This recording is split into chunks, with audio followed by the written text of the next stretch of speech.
Lieutenant Colonel James Mitchell was the oldest active pilot commander in the Air Force. At 58, his hair had grayed, but his eyes remained sharp. Young pilots called him Compass Grandpa because he didn't trust modern flight computers and always carried an old-fashioned manual compass. The young pilots in Bravo Squadron found his old methods ridiculous and whispered behind his back, "Technology-hating fossil, digitally illiterate dinosaur." None of them imagined that when the day came, all their lives would be in the hands of this old-fashioned pilot. During a strategic bombing mission over enemy territory, when all electronic systems suddenly failed, radar was blacked out, GPS signals were cut off. Mitchell's mental map and ability to navigate by the stars would become the squadron's only hope. Welcome to Best Honor Stories. Before we begin, tell us in the comments where you're watching this extraordinary story of courage and forgotten heroism from. And if you believe stories like these deserve to be remembered, hit that subscribe button and help us preserve them. Edwards Air Force Base, California, June 15, 2025. An unusual tension filled the morning briefing room. The 8 pilots of Bravo Squadron were examining the mission details projected on the large screen. Lieutenant Colonel James Mitchell stood at the front of the room flipping through his old leather-bound notebook, as usual, using paper and pencil instead of an electronic tablet. "Ladies and gentlemen," Mitchell began, his voice authoritative and calm, "today's mission is a critical part of Operation Fertile Crescent. With 8 F-35s, we'll fly under enemy air defense systems and destroy strategic targets." One of the young pilots, Lieutenant Alex Rodriguez, sighed slightly and whispered to the pilot next to him, "He's brought the leather notebook again. Good thing we have navigation systems in our cockpits, or he'd try to guide us by looking at the stars." The pilot beside him, Lieutenant Sarah Chen, laughed. "Maybe he has an astrolabe too, who knows?" Mitchell ignored them or perhaps didn't hear. With 40 years of flying experience, he was used to young pilots' jokes. When he was young, he had done the same, seen older pilots as dinosaurs. Now he was one of those dinosaurs. "Our route will be as follows," Mitchell continued, pointing to the map on the screen. "Over the Mediterranean, then southeast. We'll pass through enemy radar systems. There's something you need to be aware of. Electronic jamming activity has been reported in this area. In the last 3 weeks, 3 separate reconnaissance aircraft experienced temporary malfunctions in their electronic systems. This information stopped the laughter. Electronic jamming was one of the most dangerous elements of modern warfare. "Don't worry," said Mitchell, seeing the concern on his pilots' faces. "Our F-35s have the most advanced electronic protection systems. Plus, you've all been through manual flight training." "But Lieutenant Colonel," said Captain David Turner, the squadron's youngest and most talented pilot, "none of us have flown in a real electronic jamming environment. In simulators, yes, but not in reality." Mitchell nodded. "That's why you'll follow me during the mission. I've experienced this before, several times." "In Vietnam, Lieutenant Colonel?" asked Turner with a slightly mocking tone. Other pilots in the squadron snickered. Mitchell smiled. "No, Captain. In Iraq in 2003, and then again over Syria in 2018. Electronic warfare isn't a new thing." The room fell silent. Mitchell continued explaining mission details to his pilots. Altitude, fuel usage, target information. Then, to everyone's surprise, he pulled an old-style metal compass from his pocket. "Each of you will have one of these," he said, showing the compass. "I've placed them in your aircraft." Rodriguez rolled his eyes. "Lieutenant Colonel, with all due respect, our F-35s have the world's most advanced navigation systems. Do we really need to carry compasses?" Mitchell looked directly at him. "Yes, Lieutenant. It's necessary. Technology is wonderful, but it's not always reliable. As a pilot, you should have basic navigation skills." When the briefing ended, the pilots dispersed. They headed toward their cockpits for flight preparations. Mitchell looked at the map one last time, then closed his notebook and moved toward the equipment. "Compass, Grandpa, at it again," Rodriguez whispered to Chen. "Maybe when his retirement comes, he'll finally give us all a break." Chen laughed, but deep down she felt respect for Mitchell. Yes, he was old-fashioned, but he was also one of the Air Force's most experienced pilots. He had served in 4 wars and won numerous medals. But still, carrying that compass, that was a bit much. 8 F-35s rose into the sky in perfect formation. Mitchell led from the front with the other pilots following him. As they passed over the Mediterranean, the sun was beginning to rise on the horizon. "Bravo leader, Bravo 2, Turner's voice came over the radio. "We're maintaining course, systems normal." "Copy that, Bravo 2, Mitchell replied. "Everyone maintain formation. We'll enter enemy radar coverage in 10 minutes. Mitchell glanced at the screens in his cockpit. Everything was normal. GPS, radar, communication systems, all were working perfectly. But he felt uneasy. Years of experience told him something wasn't right. At that moment, the screens in his cockpit began to flicker. At first a small interference, then a more noticeable distortion.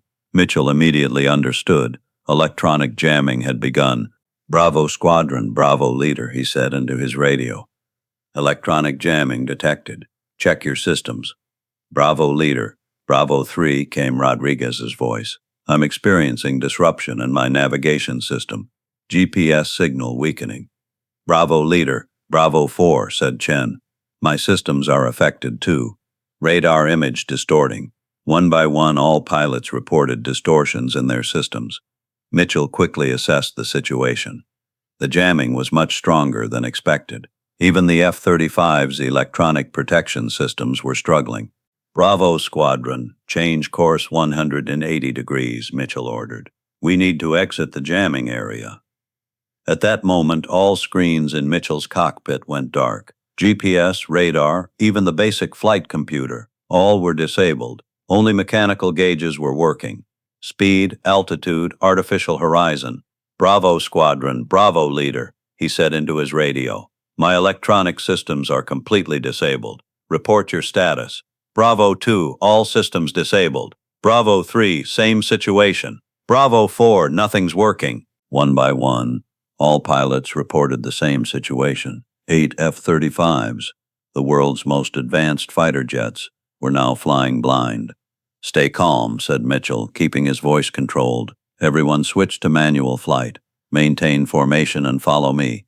"Lieutenant Colonel," came Turner's tense voice. "Where are we going?" "No GPS, no radar, nothing." "Use your compasses, Captain," said Mitchell. "We'll turn southwest. I'll tell you the correct course." There was a tense silence on the radio. Then Rodriguez's voice was heard, this time not mocking but worried. "Lieutenant Colonel, I didn't install the compass." Mitchell cursed inwardly. What about the others? Did everyone install their compass? The responses were mixed. Some pilots had installed their compasses, while others hadn't taken Mitchell's order seriously. "No problem," said Mitchell. "Those with compasses check southwest direction now and report." Chen's voice came through. "Southwest should be 225 degrees, right, Lieutenant Colonel?" "Correct, Lieutenant," said Mitchell.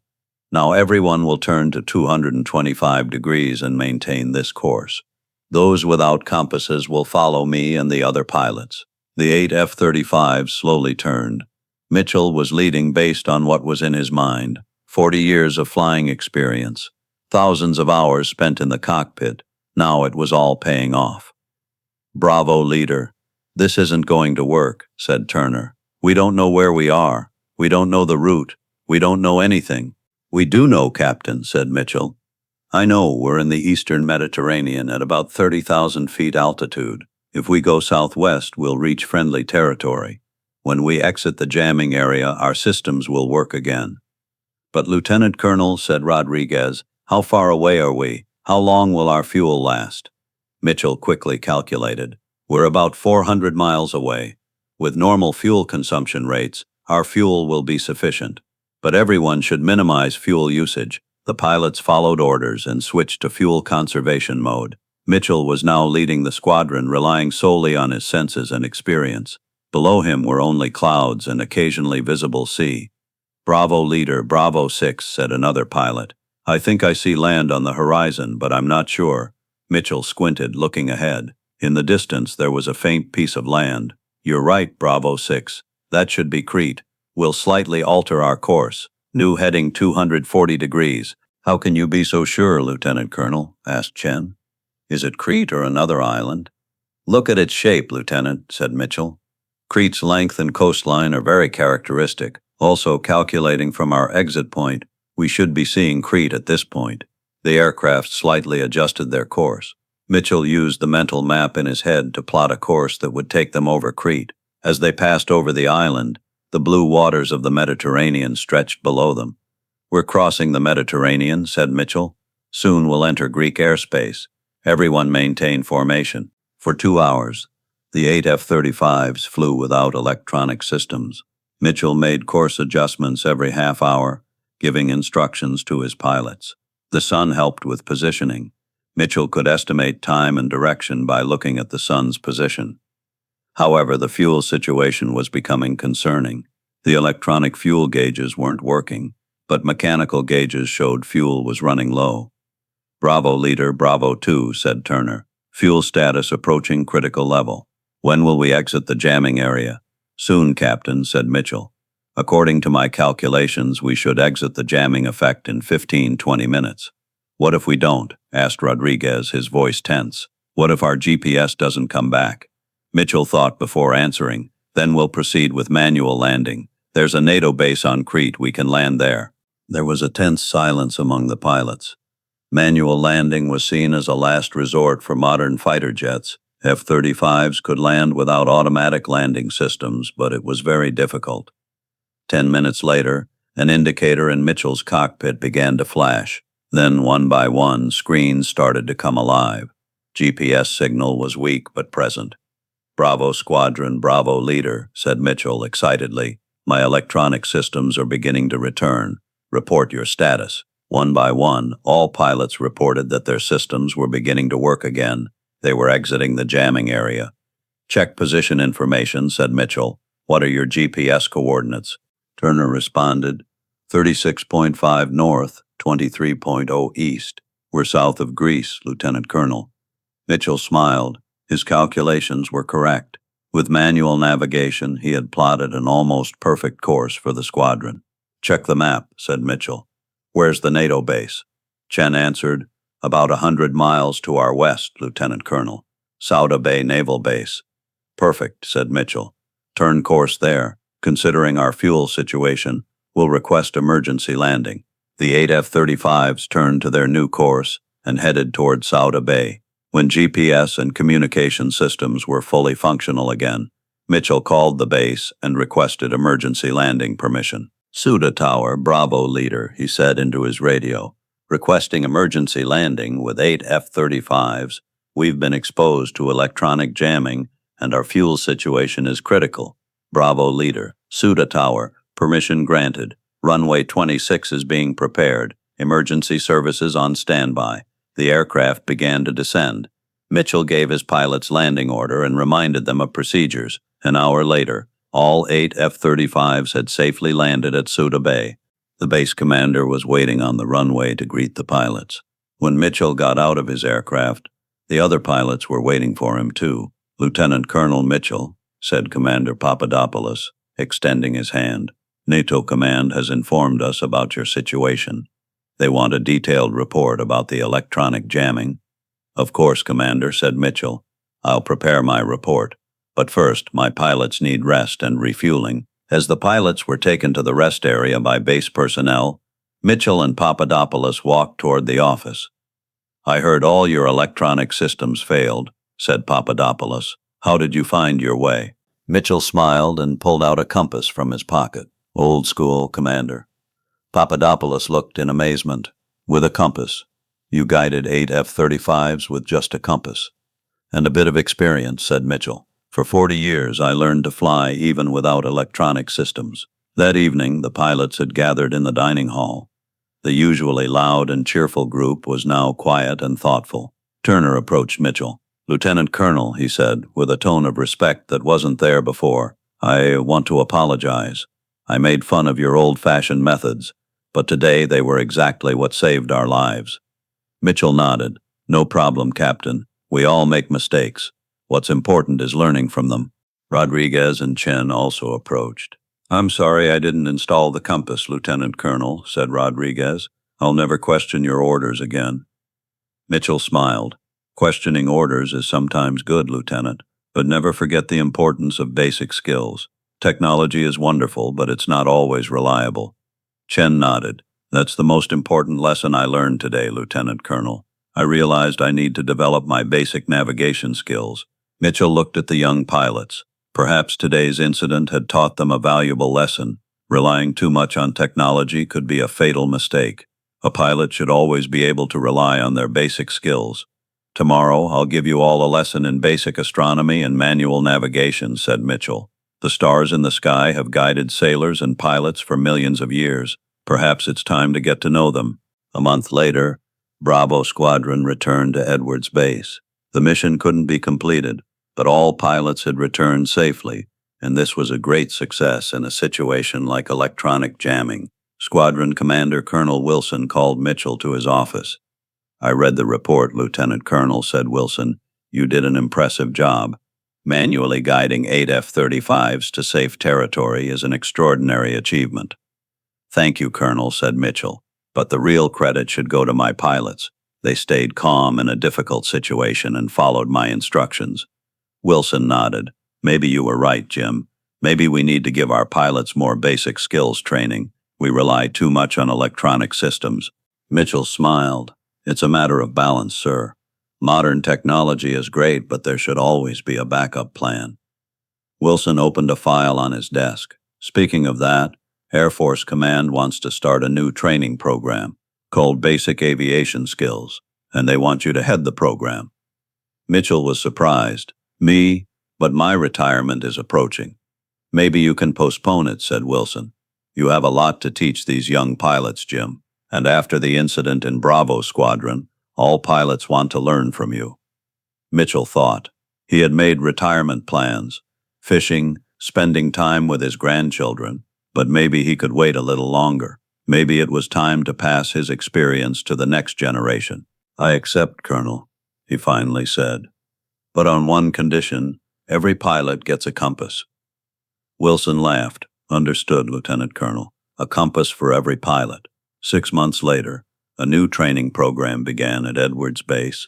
The program, called Basic Aviation Skills, taught all pilots manual navigation, astronomy, map reading, and compass use. At the head of the program was Lieutenant Colonel James Mitchell, now known not as Compass Grandpa, but as the navigation master, and every new pilot received a gift on the first day of training, an old-style brass-plated compass. Inside was the inscription, "When technology fails, basic skills save lives." Mitchell's lessons became legendary in the Air Force. Young pilots lined up to benefit from his experience and wisdom, and the most respectful were the pilots of Bravo Squadron, who flew over the Mediterranean that day without electronic systems. Turner, Rodriguez, and Chen became Mitchell's most ardent advocates. They told every new pilot how old-fashioned methods could save lives. Sometimes Chen would tell young pilots, the oldest knowledge is the most valuable, and sometimes the person you make fun of the most might be the one who saves your life. At Best Honor Stories, we believe that true heroes aren't always equipped with shiny uniforms and modern technologies. Sometimes the greatest heroes are those who quietly carry wisdom, share their experiences, and when necessary, use this wisdom to save lives. How many heroes like Lieutenant Colonel James Mitchell are there among us, labeled as old-fashioned? People who know the limits of technology, value basic skills, and strive to pass these skills on. If this story touched you, please subscribe and share, and perhaps take a new look at the old-fashioned people around you, because their wisdom might one day save your life too. See you in the next story, and until then, remember, true piloting isn't just about flying the plane. It's about understanding the sky.